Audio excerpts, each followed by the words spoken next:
Hello, my name is Brandon Farrar, and I'm going to be presenting on In Right Relationship, Centering Indigenous Philosophy in Western Classrooms. I want to acknowledge up front that I am currently working with Dr. Nana on a paper that has some similar context of the things that I do in my classroom, specifically on the South African philosophy of Ubuntu. Uh, and I want to expand this presentation to talk about how I include multiple viewpoints of Indigenous voices in our classroom. This study is going to investigate what becomes possible when Indigenous philosophies, specifically that of the Coach Salish teachings, Ubuntu, and relational ethics, are form the foundation of a classroom community. Rather than treating Indigenous knowledge as somehow supplemental, something that's the add-on at the end of the year when we've run out of time, I position this as central to shaping empathy, ethical reasoning, and collective responsibility in my students. Uh, and this includes centering not only belief systems but practices like storytelling, land based learning, and restorative practices when in other contexts discipline might have been used. Restorative practices believes that uh, when harm is done, that person is out of community, and the purpose of discipline, yeah, for lack of a better word, is to bring them back into community, not just to punish them for what they've done. And so, why does this work matter? Public education often operates with structures that are rooted in white supremacy, colonialism, capitalism, white normativity, and they privilege individualism and competition over relational care. There is this idea of the great man myth that Euclid just invented geometry out of nowhere. Well, actually, he went to Egypt and studied geometry with the priests there, but he did put his name on a book. And that does tell us a lot about the philosophy and the values of the ancient Greek people. But we do this a lot in Western cultures. We talk about this great man, and we hold up the individual rather than the collective. Indigenous knowledge systems are rooted in community and land, and too often are tokenized and sidelined. This study asks what if Indigenous voices are not added onto the curriculum, but instead are shaped the very definition of what success in a learning community could be. My literature overview. My literature overview is kind of in three different threads. First, I went through the history of schooling of standardized Eurocentric knowledge and the erasure of Indigenous epistemologies. Second, I looked at the Coach Salish teachings that frame humans as relational and accountable to land, ancestors, and more than human kin. And third, we looked at the South African philosophy of Ubuntu, which means I am because we are, which echoes the emphasis on the collective well-being. Finally, I used Gantrell's democratic life skills framework to translate these relational teachings into classroom practices. And so let's learn a little bit more about Indigenous philosophies of where I live. I am a teacher in Seattle, Washington, and our local tribe is the Duwamish tribe. That's where Chief Seattle is from. They are part of a larger community called the Coast Salish people. And the Coast Salish have a teachings of all my relations. The Coast Salish philosophy emphasizes that learning happens in relationship to the land, to others, and to the past, and that brings us to future generations. Incorporating gratitude rituals, ecological observations, and seasonal storytelling helped reconnect students to community and place, challenging the separation and individualism reinforced by standard Western curriculum. For example, we have a program called Salmon in Schools, where we are given salmon eggs, and we have this huge tank, and we take care of the salmon eggs until they get to the fry stage, and then we release them into a creek that's close to our school, so they can continue growing there. And that's all fine and good, but to embed indigenous storytelling, we brought in leaders from the local tribe that shared about the Duwamish belief of the salmon people. That salmon are actually people that live under the sea, that live in the sea and the rivers, and that at one point mankind was starving, and they cried out, and the gods created the salmon people that when in times of great hunger they would turn into salmon, and they would go and they could be caught and eaten, and the Duwamish, to show their respect for the salmon people, would always return the bones back to where the fish was caught, and those bones would be reincarnated into another person, and the cycle would continue. So Ubuntu and a relational pedagogy. So Ubuntu, as I said before, is a South African ethic, meaning I am because we are. It is saying that I can only be the best version of myself because of all the people that have been a part of my life. And when we look in a classroom, I talk to my students about the only way that I can be the best teacher for them is if they allow me to be, and that their actions affect our community in positive or negative ways, and that when we are all working together, everyone is successful.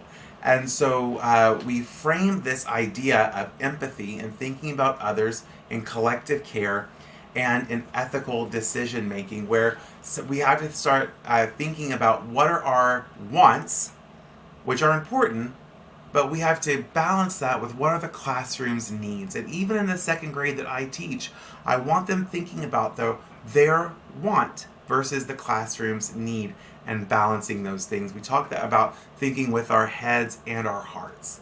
That our head might have this really great idea, but we need to think about how that great idea might impact the people who are around us. And I get this idea from Gantrell's Democratic Life Skills. This is the book that he wrote, Education for a Civil Society. And this is talking about teaching democracy in early childhood. And so teaching second grade is a part of early childhood.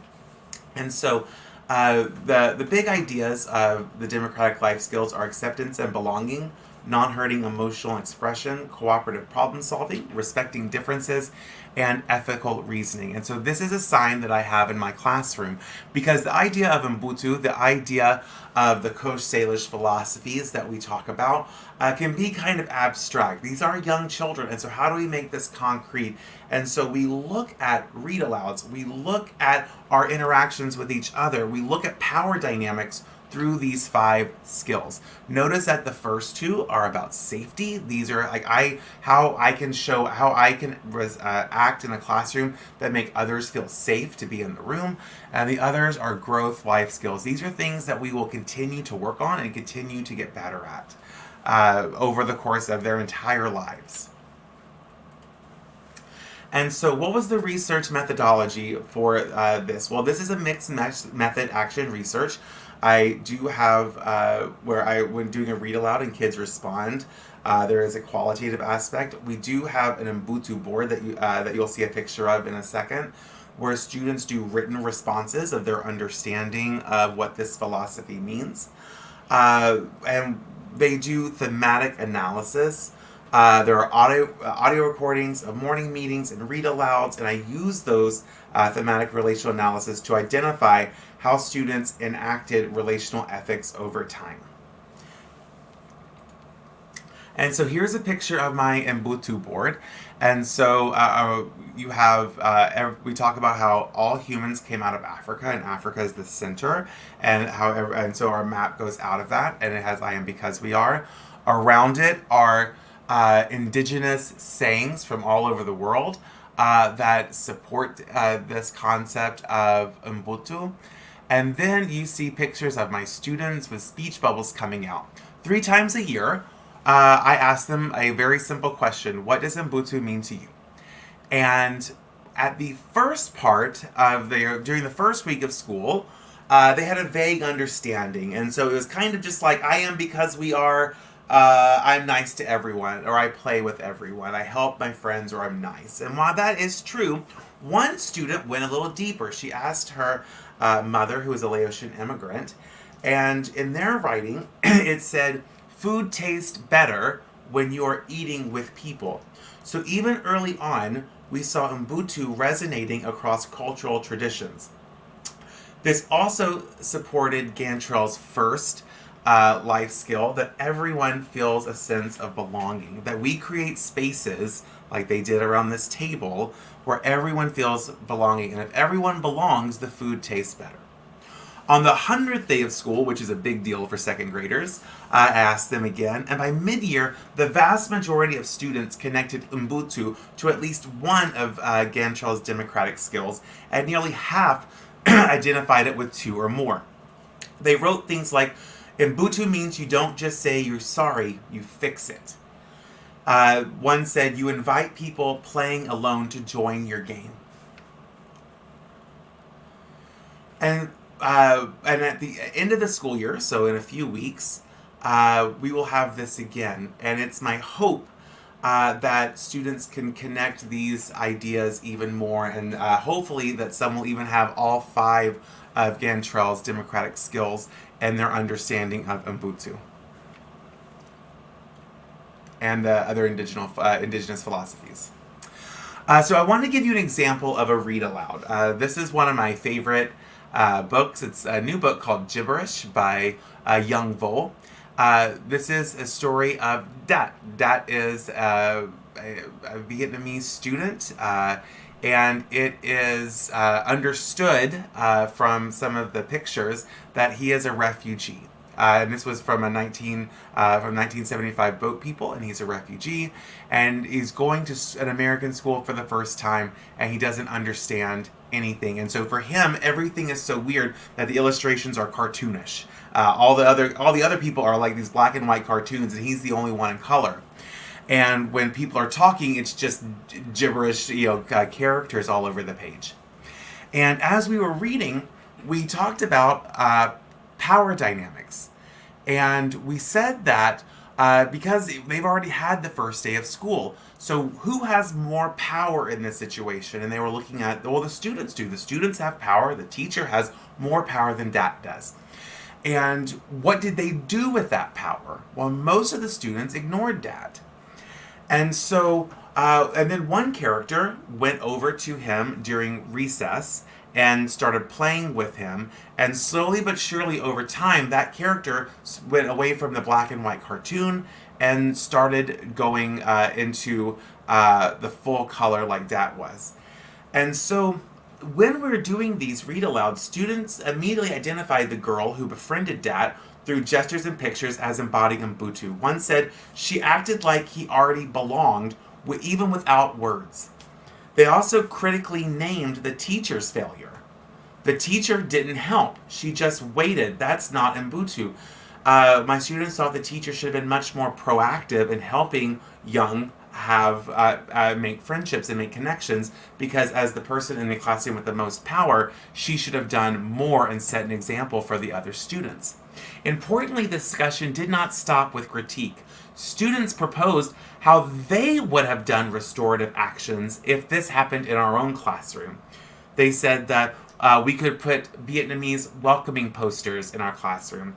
We could draw pictures for communication, and we would create buddy systems so Dat wouldn't feel like he got lost in a big new school. This showed a major shift. Students weren't just recognizing the exclusion, they were actively designing pathways to create belonging.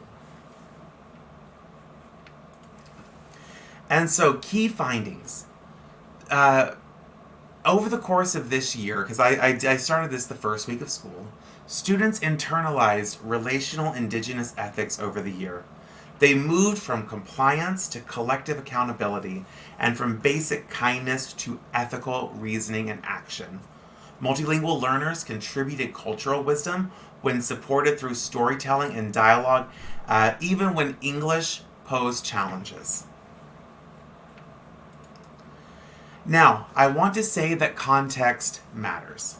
I am a teacher in Seattle Public Schools. Part of our mission statement is to reach those farthest away from educational justice. And we spend a lot of time talking about racial and social and class equity. And so this is not hard for me to do this kind of teaching. With that being said, not very many teachers do what I'm doing, but it isn't difficult for me. I don't get very much pushback, but I know that's not universal. And so in the research that I found, one of the biggest things they said is that trying to put these as human values instead of looking at them politically, look at them as a human value, that everyone in our classroom should feel safe. Everyone in our classroom should feel like they belong. Everyone in the classroom should be able to share their thoughts and opinions without fear. And so, supporting students in that, and as teachers, kind of formatting this through a social emotional lens, even though that is now in some circles, social emotional education is being attacked now. The research says that's the best way to kind of introduce Indigenous philosophies. So, limitations. Like I said, context is specific. I needed more stronger multilingual support. Ideas like Ubuntu, philosophy, all these words. Really, I could have done a better way of breaking those down to make sure that students had a full grasp of what those mean. And in the future, I could always partner more with Indigenous educators and deepen land-based learning. It's important for me to recognize that I am a white male teacher, and that while I believe in what I'm doing, and I think I'm doing a good job with this, that I am a visitor in these ideas. That this is not my culture, that this is not anything that I was raised with, and so I need to be open to criticisms from community members that I'm talking about in my classroom. And whenever possible, teachers should seek out those voices to strengthen their teaching within their own classroom. So in conclusion, teaching in right relationship is not a strategy that you do. It's a moral obligation.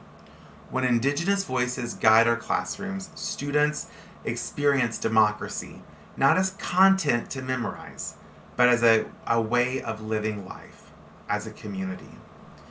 In a time when public education faces deep political and a moral crisis, we must ask ourselves, whose wisdom are we uplifting?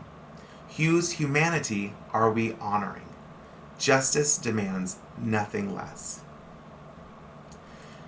These are my references. Thank you so much for listening, and I look forward to hearing your presentations.